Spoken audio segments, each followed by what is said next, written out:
정말 이번 4.11 총선은 여소야대를 만들 수 있는 절호의 기회였는데 그렇지 못한 거에 대해서 우리는 철저하게 반성을 해봐야 될 것 같습니다.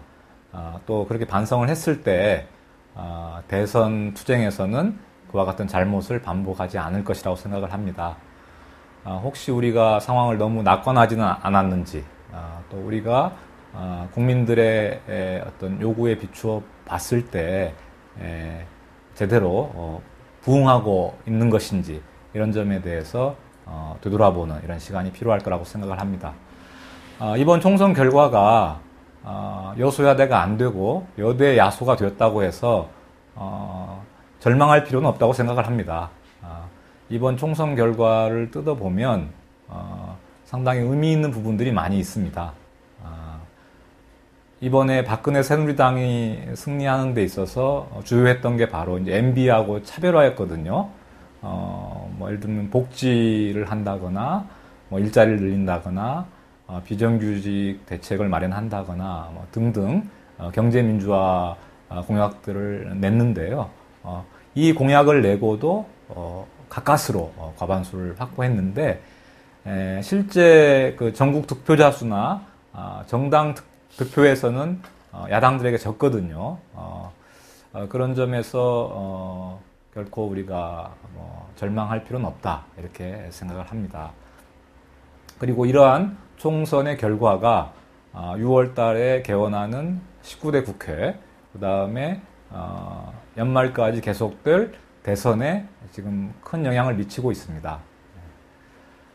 19대 국회가 개원되면서 여야 모두 민생 입법안들을 신속하게 발의를 했는데요. 당론으로 추진하는 민생 법안들을 일제히 제출하며 팽팽한 원내 민생 법안 대결도 이어갔는데요. 새누리당은 비정규직이 상여금 등에서 차별을 받는 것을 방지하기 위한 법안을 포함해서 중소기업과 장애인 등 사회적 약자 지원을 위한 이른바 희망 사다리법 12개를 발의했습니다.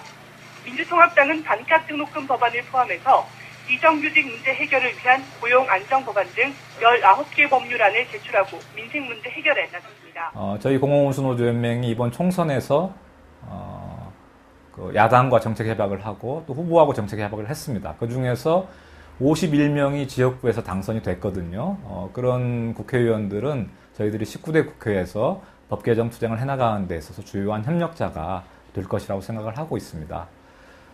그리고 조합원들 잘 아시다시피 우리나라는 대통령제 국가입니다. 국회도 중요하지만 대통령의 역할이 더 크죠. 대통령 선거를 향해 뛸 여야 주자들이 속속 출발선의 모습을 드러내고 있습니다. 여권은 박근혜 비상대책위원장의 독주 속에 다른 후보들이 이변을 노리고 있고, 야권은 향후 후보들 사이의 연대가 최대 변수가 될 것으로 보입니다. 우리 공공운수 부분에 법 문제도 있지만 제도하고 예산 문제를 다루는 정책을 앞으로 5년간 이끌어갈 대선 투쟁의 결과가 어떻게 되느냐라는 것이 또 중요한 것이고, 그 기간이 남아있다는 점을 우리가 봐야 될 것 같습니다. 그리스에 이어 스페인이 유로존과 세계 경제를 불안 속에 몰아넣고 있습니다. 막대한 공적 자금을 투입할 정도로 은행권 부실이 심각해지면서 구제 금융설까지 나옵니다. 유럽 경제 위기가 심화되면서 한국 경제도 주가가 폭락하거나 또 그다음에 유럽 수출이 격감하는 등 많은 우려들이 나타나고 있습니다. 근데 여기서 우리가 주목해서 봐야 될 것은 유럽 경제 위기 과정에서 이미 재정 긴축이 대안이 될 수 없고, 성장을 통해서 노동자 민중의 생존권을 보장하는 것이 경제를 살릴 수 있다라는 이러한 정치 세력들이 그리스 총선이나 프랑스 대선에서 약진을 했습니다. 이러한 흐름은 전 세계적으로 확산될 것이고요. 한국에서도 이미 총선에서 경제민주화가 공약이 되었지만 대선으로 가면서 진보 학자들 간의 재벌 개혁에 대한 논쟁이 벌어지고, 또 대선 주자들 간의 경제민주화 공약을 둘러싼 논쟁이 벌어지고 있습니다.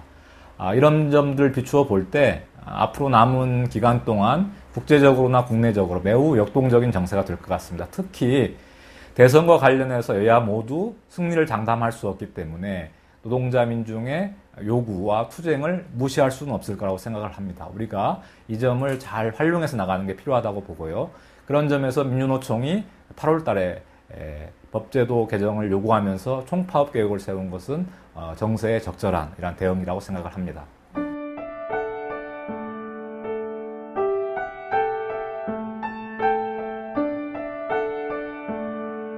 올해 총선과 대선이 이어서 진행되고 있기 때문에 법제도를 바꿀 수 있는 절호의 기회다. 그래서 민주노총과 공공운수노조연맹이 공히 법제도 개혁을 핵심 목표로 설정을 했습니다.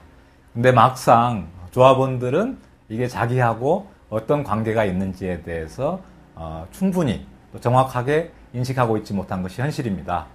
첫 번째 우리 노동자들의 법제도 요구는 당연히 노조법 전면 재개정입니다. 노조법이 개혁되면서 타임오프가 도입됐죠. 그로 인해서 전임자가 줄어들고 노조활동 시간이 개혁되었습니다. 또 복수노조 교섭창구 단일화가 도입되면서 소수노조는 교섭하기가 매우 어렵게 되었습니다. 그리고 공공부문의 경우에 단협 해지, 필수 업무 유지 제도 때문에 정말 민주노조를 하기가 어렵게 되었습니다. 또 많은 노동조합들이 지금 산별노조로 전환되어 있는데요. 산별노조 활동을 하기 위한 산별교섭, 대정부교섭이 아직도 보장되지 않고 있습니다.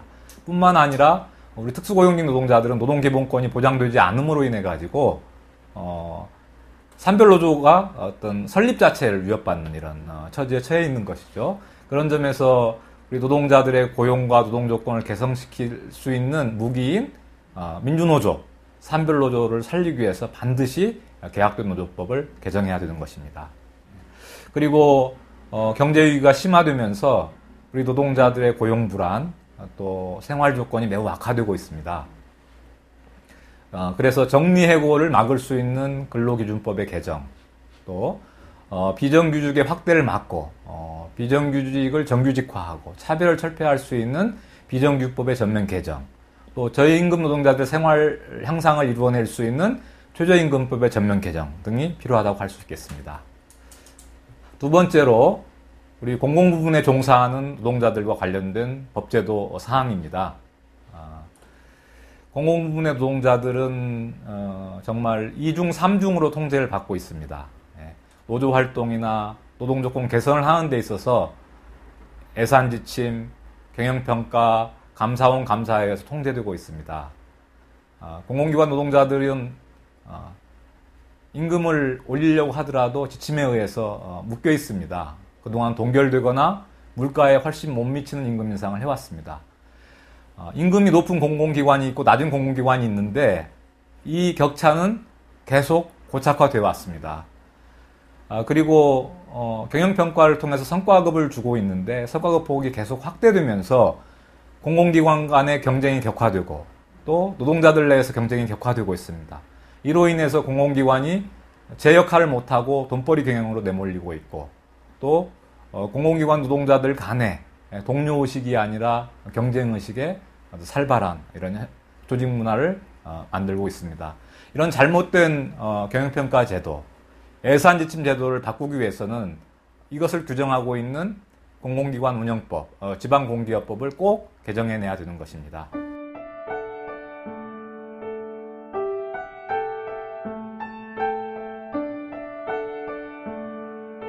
이명박 정부는 공공기관 선진화 정책을 통해서 그동안 민영화 상업화를 계속 추진해 왔는데요. 총선이 끝나자마자 임기 말 민영화 공세를 마지막으로 하고 있습니다. 조합원 여러분들이 잘 아시다시피 KTX 민영화나 경제자유구역의 영리병원 도입 문제가 추진되고 있고요. 그리고 이제 잘 모르시지만 가스 LNG 저장 시설을 GS에게 넘긴다거나, 그다음에 관광공사 면세점을 민영화한다거나, 또 공항공사의 청주공항의 민영화를 추진했다거나 이런 것들이 지금 진행이 되고 있습니다. 그런데 우리 국민들은 이미 이제 민영화에 대한 반대 여론이 압도적으로 높아졌습니다. KTX 민영화 같은 경우에도 이와 같은 국민의 반대 여론 때문에 지금 계속 뒤로 시행이 지연이 되고 있는 상황입니다. 따라서 이번 정권 교체기에 우리가 이런 국민 여론을 힘으로 해서 공공민영화 정책을 완전히 철회시키는 이러한 투쟁이 필요하다고 생각을 합니다. 저희 연맹에서는 공공서비스 기본법 제정을 통해서 아예 공공부문의 민영화를 제도적으로 막을 수 있는 투쟁을 함께 해나갈 생각입니다. 마지막으로 우리 화물 노동자들의 요구를 말씀드리겠습니다. 화물 노동자들은 지금 6월 파업을 예고하고 있는데요. 핵심적으로 고유가 시대에 운송을 하면 할수록 손해가 나는 이런 잘못된 구조를 바꾸고 최소한의 운송료 소입을 보장받기 위해서 표준운임제, 법제화 투쟁, 또 숙수고용직 노동자의 노동기본권을 보장하는 투쟁을 전개하고 있습니다.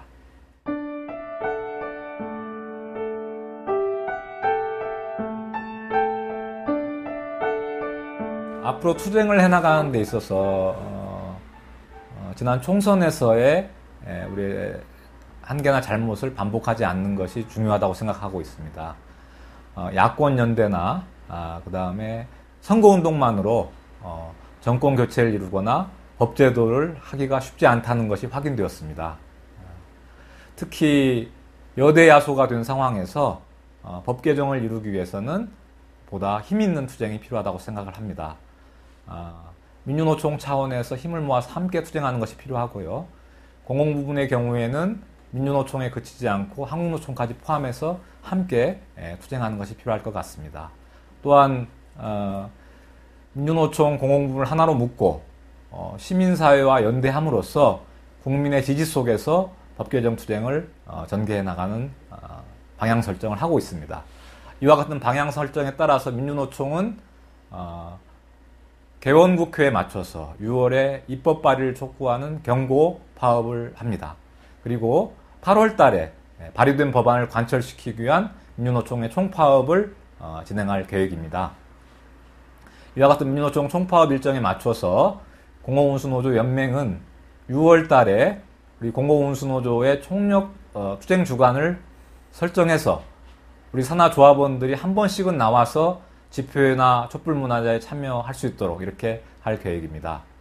그리고 8월 민주노총 총파업에 최대한 참여할 수 있도록 산하 조직들이 8월까지 임단협 쟁의 시기를 집중해서 총파업에 참여할 수 있도록 이렇게 추진하고 있습니다. 이와 같은 저희 투쟁 계획에 따라서 8월 민주노총 총파업이 힘있게 성사되고 사회적 반향을 불러일으키면 그러한 힘을 가지고 8월까지 확정될 여야 대선 후보들에게 정책으로 받을 수 있도록 이렇게 압박하는 투쟁을 전개할 것입니다. 이번 대선 투쟁의 경우에는 지난번 총선에서의 어떤 교훈을 바탕으로 해서 대선 시기 조합원들의 정치 정책적 이해와 요구를 모아내고 그래서 정말 조합원들이 정치 실전에 참여할 수 있도록 하는 거에 초점을 맞추고 그래서 그것이 결국 제2 노동자 정치 세력화의 힘으로 모아질 수 있도록 이렇게 해나가는 것이 필요하다고 생각합니다.